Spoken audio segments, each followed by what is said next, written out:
Shalom dan selamat hari Minggu untuk kita semua. Sebelum kita mendengarkan firman Tuhan, kita berdoa.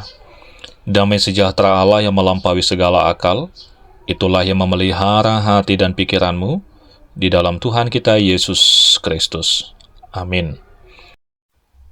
Bapak Ibu yang terkasih, yang menjadi firman Tuhan untuk kita pada hari Minggu ini, tertulis dalam Ibrani 13, ayat 7 hingga ayat 17, beginilah firman Tuhan. Ingatlah akan pemimpin-pemimpin kamu yang telah menyampaikan firman Allah kepadamu. Perhatikanlah akhir hidup mereka, dan contohlah iman mereka. Yesus Kristus tetap sama, baik kemarin maupun hari ini, dan sampai selama-lamanya.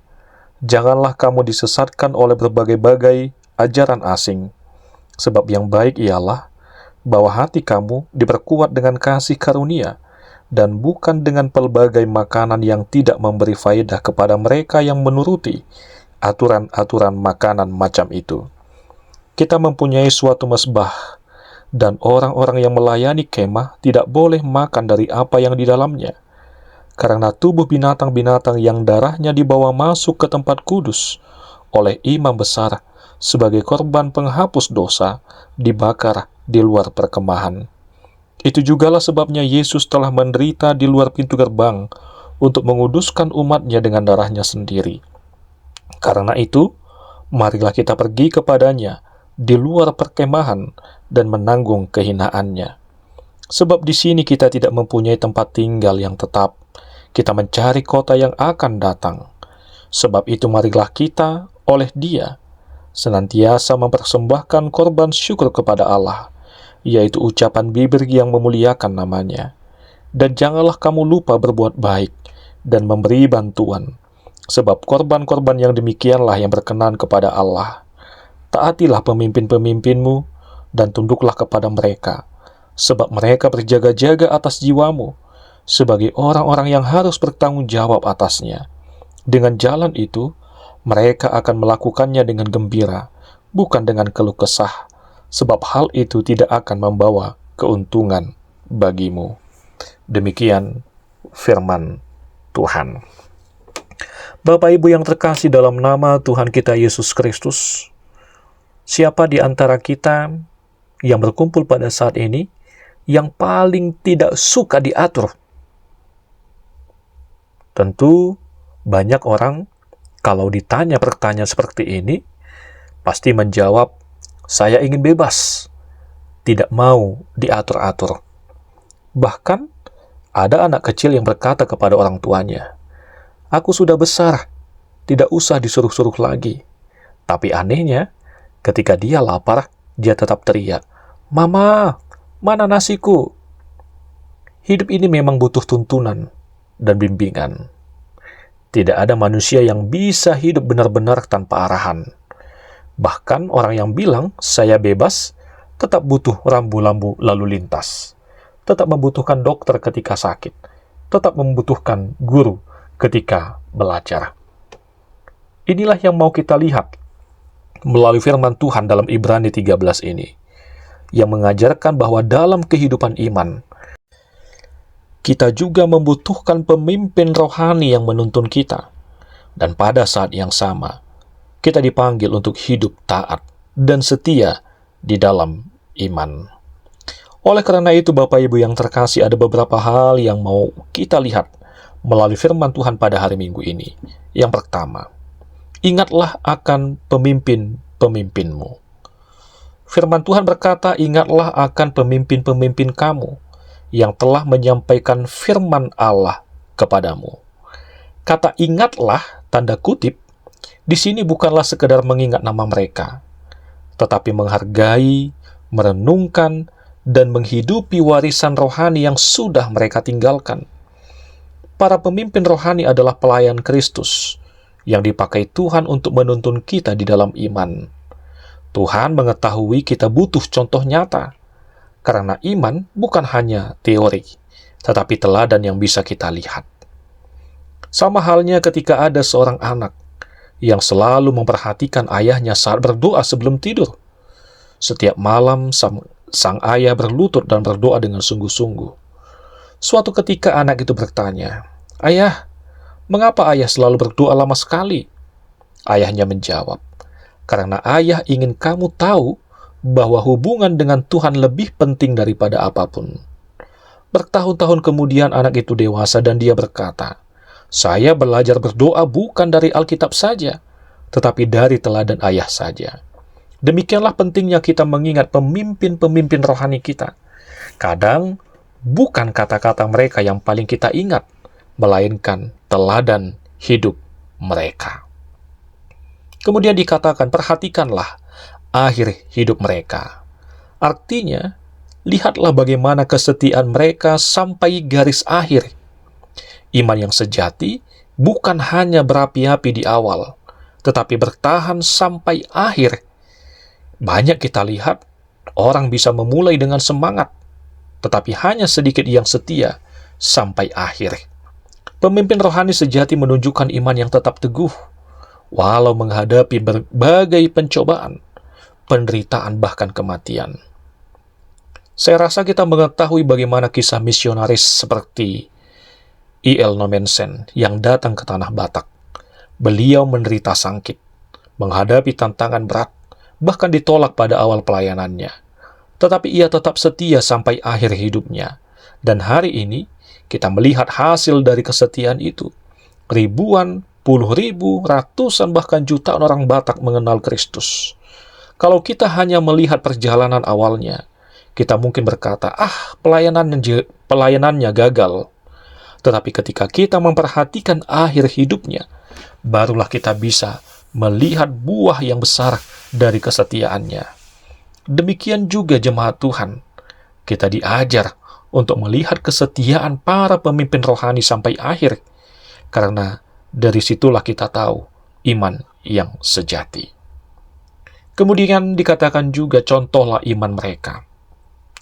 Penulis Ibrani tidak berkata, contohlah kepandaian mereka, kekayaan mereka, atau karisma mereka. Tetapi yang kita teladani adalah iman mereka. Iman yang mengandalkan Tuhan dalam suka dan duka. Iman yang berpegang pada janji Allah. Meskipun dunia seakan-akan tidak berpihak. Iman yang menghasilkan buah nyata dalam kehidupan sehari-hari. Kemudian dikatakan lagi, belajarlah menghargai dan mendoakan pemimpin rohani kita. Banyak jemaat yang menuntut para pelayan dalam berbagai hal, tetapi jarang yang berdoa sungguh-sungguh untuk mereka. Padahal mereka pun manusia yang perlu dukungan doa. Jangan hanya mengingat kata-kata, tetapi teladani kehidupan. Firman Tuhan akan lebih mudah kita pahami ketika kita melihat contohnya. Karena itu, mari belajar melihat teladan para pemimpin kita. Mari kita juga hidup sebagai teladan. Ingatlah, suatu hari nanti mungkin ada orang yang berkata tentang kita, "Saya mengingat iman bapak atau ibu itu."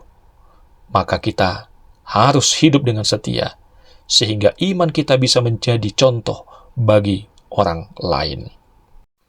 Bapak Ibu yang terkasih, mengapa kita harus meneladani pemimpin rohani kita? Jawabnya, karena Yesus Kristus adalah pusat iman mereka. Pemimpin bisa berubah, zaman bisa berubah, tetapi Yesus Kristus tetap sama. Kalau kita meneladani pemimpin rohani kita, itu bukan berarti memuja orang lain, tetapi meneladani iman mereka yang tertuju pada Kristus. Karena kita diingatkan untuk senantiasa fokus tertuju kepada Kristus. Oleh sebab itulah, Paulus mengingatkan kita agar jemaat tidak mudah disesatkan. Karena pada zaman itu, banyak ajaran tentang makanan, hukum adat, dan ritual yang membingungkan jemaat. Firman Tuhan menekankan bahwa kita harus berpegang pada kasih karunia Kristus, bukan pada aturan-aturan lahiriah. Peraturan makanan atau tradisi tidak menyelamatkan kita. Hanya kasih Kristuslah yang menyelamatkan. Penulis Ibrani menyinggung soal makanan yang dianggap memberi manfaat rohani. Tetapi firman menegaskan, makanan itu tidak memberi faedah. Artinya, Ibadah sejati tidak terletak pada apa yang kita makan, apa yang kita minum, apa yang kita lakukan secara lahiriah. Yang terpenting adalah hati yang percaya pada kasih karunia Allah. Sama halnya, ada orang yang bangga karena berpuasa berhari-hari, tetapi setelah puasa, ia masih marah-marah, ia masih menggosip, ia masih menyakiti orang lain. Pada dasarnya, puasa itu baik, tetapi tanpa kasih karunia, semua ritual menjadi sia-sia. Yang berikutnya, Bapak Ibu yang terkasih, ada beberapa hal yang mungkin membuat kita bingung ketika kita membaca firman Tuhan ini. Dari ayat 10 hingga ayat yang ke-13. Saya akan coba menjelaskan. Pada ayat 10 dikatakan, kita mempunyai sebuah mezbah, suatu mezbah. Mezbah di sini menunjuk pada kayu salib Kristus. Mezbah dalam perjanjian lama adalah tempat korban dipersembahkan. Mezbah kita sekarang bukan lagi dari batu atau kayu, melainkan salib tempat Kristus mengorbankan dirinya. Orang-orang yang melayani kemah tidak boleh makan dari apa yang dipersembahkan di situ. Maksudnya adalah imam-imam Yahudi tidak boleh menikmati berkat dari korban Kristus walaupun mereka rajin melayani kemah suci, karena mereka tetap terikat pada sistem hukum Taurat dan menolak Yesus. Dengan kata lain, hanya mereka yang percaya kepada Kristus yang boleh makan, tanda kutip, yang artinya menerima berkat rohani dari karya salib. Yang dimaksud makan di sini adalah menerima manfaat, berkat, dan hidup baru dari pengorbanan Kristus. Kemudian ayat 11 dikatakan, tubuh binatang dan seterusnya dibakar di luar perkemahan. Dalam hukum Taurat, darah korban dibawa masuk untuk penebusan, tetapi tubuh binatang dibakar di luar. Ini menunjuk kepada Yesus yang juga mati di luar kota Yerusalem. Kemudian ayat 12, Yesus telah menderita di luar pintu gerbang. Dalam perjanjian lama, bagian korban yang dianggap najis dibuang di luar perkemahan. Yesus, anak Allah yang kudus, justru diperlakukan seolah najis, dihukum di luar kota. Dia rela menderita dan dipermalukan demi menyucikan kita. Yesus menanggung aib, ditolak umatnya sendiri, tetapi lewat darahnya, umat ditebus dan dikuduskan. Kemudian ayat 13, marilah kita pergi kepadanya di luar perkemahan. Ini menunjukkan panggilan untuk mengikut Kristus, sekalipun menanggung penolakan dan kehinaan. Orang percaya harus berani meninggalkan kenyamanan dunia ini dan mengikuti Kristus yang sering ditolak dunia. Dunia menolak Kristus, maka dunia juga bisa menolak kita. Mengikut Yesus berarti siap menanggung penderitaan, penolakan, bahkan hinaan. Tetapi justru di luar perkemahan itu, kita menemukan Kristus dalam kemuliaannya. Bapak Ibu yang terkasih, pada saat ini, dunia bisa mempunyai banyak mezbah, apakah itu kekayaan, jabatan, ataupun prestasi. Oleh sebab itu, tidak sedikit orang percaya yang memfokuskan kehidupannya pada hal-hal ini, seolah-olah hal-hal ini adalah segala-galanya di dunia ini. Tetapi ingatlah, orang percaya seharusnya hanya mempunyai satu mezbah sejati, yaitu salib Kristus, karena dari sinilah datang pengampunan, keselamatan, dan hidup yang baru. Jangan malu dengan salib Kristus. Dunia mungkin menganggap kita bodoh, tetapi bagi kita itu kuasa Allah yang menyelamatkan. Siap sedialah menanggung hinaan demi iman. Jangan kaget jika dunia menolak kita, karena Yesus pun ditolak. Jangan mencari kenyamanan di dunia. Mezbah kita bukan di tengah kemewahan, tetapi di luar perkemahan, tempat penolakan dan penderitaan. Tetap setia kepada Yesus, karena pada akhirnya bersama Dia kita akan menerima kemuliaan kekal. Itulah sebabnya Bapak Ibu yang terkasih, dikatakan di ayat 14, bahwa di dunia ini kita tidak mempunyai tempat tinggal yang tetap. Kita mencari kota yang akan datang. Ia menunjukkan bahwa dunia ini sementara. Kita hanya perantau rohani. Jangan terikat dengan harta dan kenyamanan dunia. Fokus pada kota yang akan datang, Yerusalem baru. Ini menunjukkan walaupun kita menderita di dunia ini, karena iman kita, karena percaya kita, karena keteguhan dan keyakinan kita kepada Yesus, ingatlah, walaupun kita menderita di dunia ini, tempat kita, rumah kita, bukanlah di dunia ini, tetapi bersama-sama dengan Dia kelak di surga nanti. Oleh sebab itu, apa yang bisa kita berikan? Apa yang bisa kita korbankan di dalam kehidupan kita? Yang pertama adalah ucapan syukur kita. Hati yang bersyukur akan memuliakan Tuhan meski dalam keadaan sulit. Bukan hanya bernyanyi di gereja, tetapi setiap perkataan kita seharusnya memuliakan Allah. Kita tidak lagi membawa domba ke mezbah, tetapi kita membawa hati kita dalam ucapan syukur. Pujian yang sejati lahir bukan karena keadaan yang selalu baik, tetapi karena iman bahwa Allah selalu baik, Allah selalu menyertai, Allah selalu memberkati dan menguatkan kita, dan Allah berkenan kepada bibir yang memuliakan Dia. Sama halnya seperti seorang ibu yang mengidap penyakit kanker, tetapi dia tetap bisa berkata, Tuhan itu baik. Meski tubuhnya lemah, mulutnya penuh dengan ucapan syukur. Orang-orang yang melihat pun dikuatkan. Inilah korban syukur yang sejati, ucapan yang memuliakan Tuhan. Yang berikut adalah persembahan kita, korban kita adalah hidup dalam kasih dan perbuatan baik. Iman yang benar selalu nyata dalam tindakan kasih. Memberi bukan sekedar materi, tetapi juga waktu, perhatian, dan tenaga. Itulah korban yang berkenan di hadapan Allah.